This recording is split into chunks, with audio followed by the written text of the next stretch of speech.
Mis celos estúpidos provocaron la muerte de mi amada prometida. Ella estaba embarazada. Esto pasó hace 5 años, pero todavía me despierto en la madrugada con el corazón acelerado, sintiendo el sudor frío recorriéndome la espalda. Cierro los ojos, y ahí está, su risa, su mirada, y esa última conversación que tuvimos antes de que todo cambiara. Ella se llamaba Paula. Era, no sé cómo explicarlo. De esas personas que, apenas las conoces, te hacen sentir que todo tiene sentido. Tenía una manera de hablar, de moverse, que hacía que todo a su alrededor pareciera más interesante, más vivo. Nos conocimos en una cafetería, de esas típicas historias donde un accidente casual termina en una cita. Yo derramé café sobre su cuaderno, y, en lugar de enojarse, me miró con una sonrisa que parecía decir, no pasa nada, ya estás perdonado. Desde entonces, nos volvimos inseparables. Un año después, le pedí que se casara conmigo. Recuerdo perfectamente el día.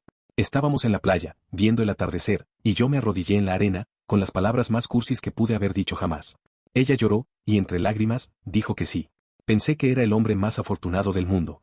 Pero ahí, en ese momento de felicidad absoluta, no sabía que yo mismo iba a arruinarlo todo.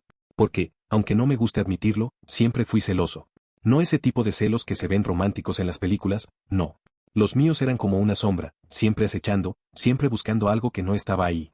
Y Paula, bueno, Paula era todo lo que yo no era, segura, libre, confiada. Tenía una facilidad para conectar con la gente que me hacía sentir insignificante. Siempre había alguien que quería estar cerca de ella, que quería su atención. Y yo no podía evitar pensar que, en cualquier momento, ella se daría cuenta de que merecía a alguien mejor. Al principio, mis celos eran pequeños, casi imperceptibles, incluso para mí.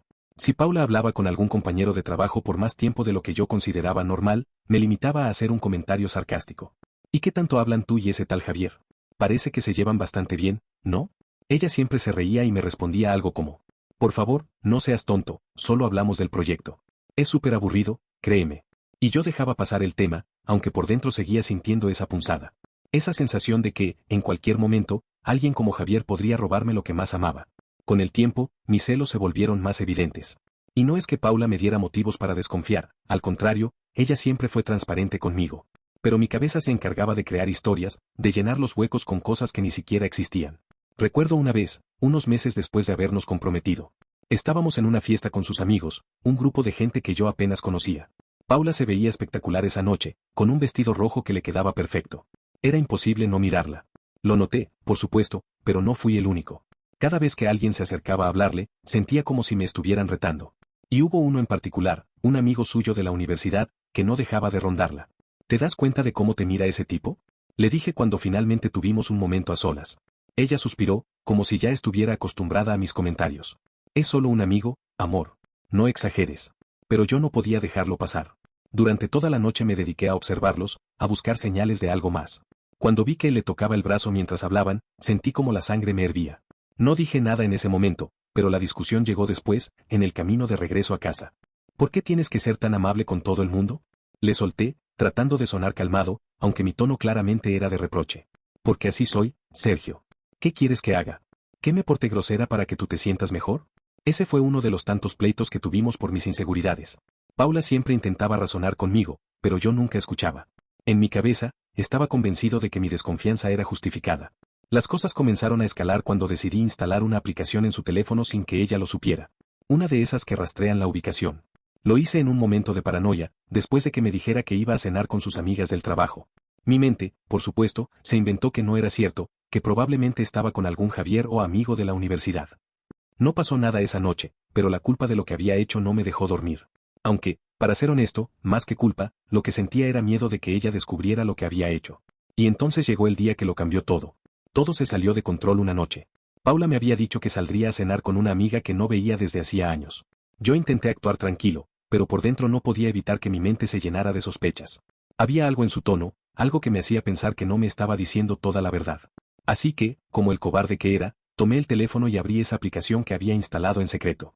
La vi moverse en el mapa, primero al restaurante donde dijo que estaría, pero luego, una hora después, su ubicación cambió. Empezó a alejarse de la zona. No pude contenerme. Mi pecho estaba a punto de explotar de ira y ansiedad. La llamé. ¿Dónde estás?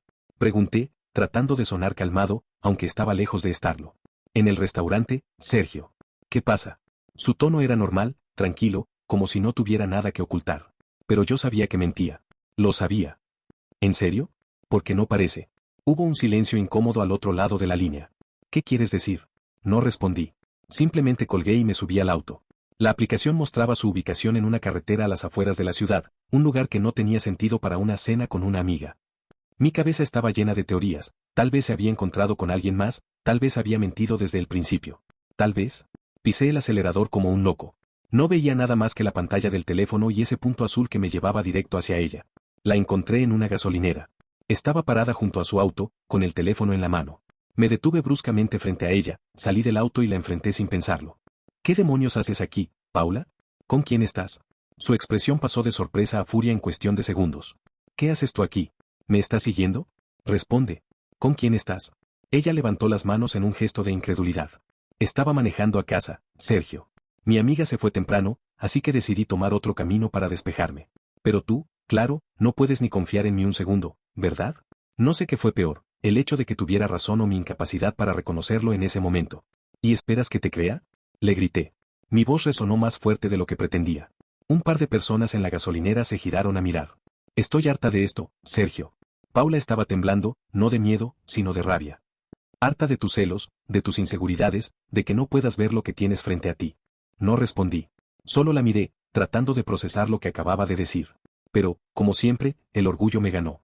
Di media vuelta y caminé hacia mi auto. Ella hizo lo mismo, furiosa, y arrancó su coche antes de que pudiera decir algo más. La seguí.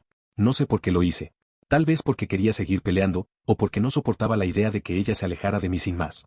Lo que sea que estuviera pensando, no importó, porque unos minutos después ocurrió lo que cambiaría mi vida para siempre. Paula iba demasiado rápido. La carretera estaba oscura, y una curva cerrada apareció de repente. Vi cómo intentó frenar, pero fue inútil. Su auto derrapó y salió disparado hacia un barranco. Todo sucedió en segundos, pero para mí fue como si el tiempo se detuviera. Me quedé paralizado, viendo cómo su auto desaparecía entre los árboles. Cuando finalmente reaccioné, corrí hacia el borde del camino, gritando su nombre. El resto de la noche fue un caos. Sirenas, luces rojas y azules, paramédicos. Recuerdo cómo uno de ellos me sostuvo para evitar que bajara al barranco. Me decían que era peligroso, que tenía que esperar. Pero yo no podía esperar. Todo dentro de mí gritaba que tenía que verla, que tenía que sacarla de ahí. No fue suficiente. Paula murió en el accidente. Me dijeron que el impacto fue demasiado fuerte, que no sufrió. Pero eso no me consoló. Porque, en el fondo, sabía que ella no estaría en ese lugar, en ese momento, si no hubiera sido por mí. Días después, cuando fui al hospital a recoger sus cosas, me dieron una carpeta con documentos y pertenencias. Dentro había algo que me dejó sin aliento, un informe médico. Paula estaba embarazada. 4 semanas. Me senté ahí mismo, en la sala de espera, sin saber qué hacer. Ella no me lo había dicho, y probablemente planeaba darme la noticia pronto. Pero ahora era demasiado tarde. Después del accidente, mi vida se convirtió en una mezcla de culpa y vacío. Me alejé de todos, de mi familia, de mis amigos, incluso de mi trabajo. Nada parecía tener sentido. Las noches eran las peores, cerraba los ojos y lo revivía todo. Su rostro, la discusión, las luces de su auto desapareciendo en el barranco. Me despertaba sudando, con el pecho apretado, sabiendo que no había marcha atrás. Lo más difícil fue aceptar que ella estaba embarazada. Cada vez que lo pensaba, el dolor se hacía más profundo. No solo perdí a Paula esa noche, sino también a un hijo que nunca llegué a conocer, una familia que nunca existió porque no supe controlar mis propios demonios. Pasé meses en ese estado. Apenas comía, apenas hablaba con nadie. Solo me quedaba sentado en el sofá de mi apartamento, con el anillo de compromiso en una mano y el informe médico en la otra. Me preguntaba una y otra vez cómo había llegado a esto. ¿En qué momento mis celos me habían transformado en alguien tan destructivo? Con el tiempo, empecé a buscar respuestas. Fui a terapia, aunque al principio no quería. Me tomó semanas decirle a la terapeuta lo que realmente pasó esa noche. Pero cuando lo hice, sentí como si algo dentro de mí se rompiera. Lloré como no lo había hecho en años, y por primera vez, admití en voz alta que yo había provocado su muerte. La terapeuta me dijo algo que no esperaba. No puedes cambiar lo que hiciste, Sergio. Pero puedes decidir qué harás con lo que aprendiste. Al principio, odié esa frase. Me sonaba como un consuelo barato, como si todo pudiera arreglarse con un poco de reflexión. Pero con el tiempo, empecé a entenderlo. No podía traer de vuelta a Paula ni al bebé que nunca conocí. No podía borrar mis errores, pero podía aprender de ellos. Me tomó años empezar a reconstruir mi vida. Vendí el apartamento donde vivíamos juntos, dejé de usar la aplicación en mi teléfono, y, lo más importante, aprendí a soltar el control. Es irónico, ¿no? Gasté tanto tiempo obsesionado con perder a Paula que terminé siendo yo quien la perdió. Hoy, cada vez que escucho el sonido de un motor en una carretera o veo una curva peligrosa, siento un nudo en el estómago. Sé que el dolor nunca se irá del todo. Pero trato de usarlo como un recordatorio, no solo de lo que perdí, sino de lo que jamás quiero volver a ser. A veces sueño con ella. No con el accidente, sino con los momentos felices. Sueño con su risa, con la forma en que sus ojos brillaban cuando hablábamos de nuestro futuro. Sueño con lo que pudo haber sido y no fue. Y aunque me duele, me aferro a esos recuerdos porque son lo único que me queda de ella. Quizá nunca pueda perdonarme del todo. Pero si algo sé, es que su pérdida me enseñó algo que nunca entendí mientras estaba viva. Amar no significa controlar, ni temer, ni destruir. Amar significa confiar, incluso cuando todo dentro de ti te grita lo contrario.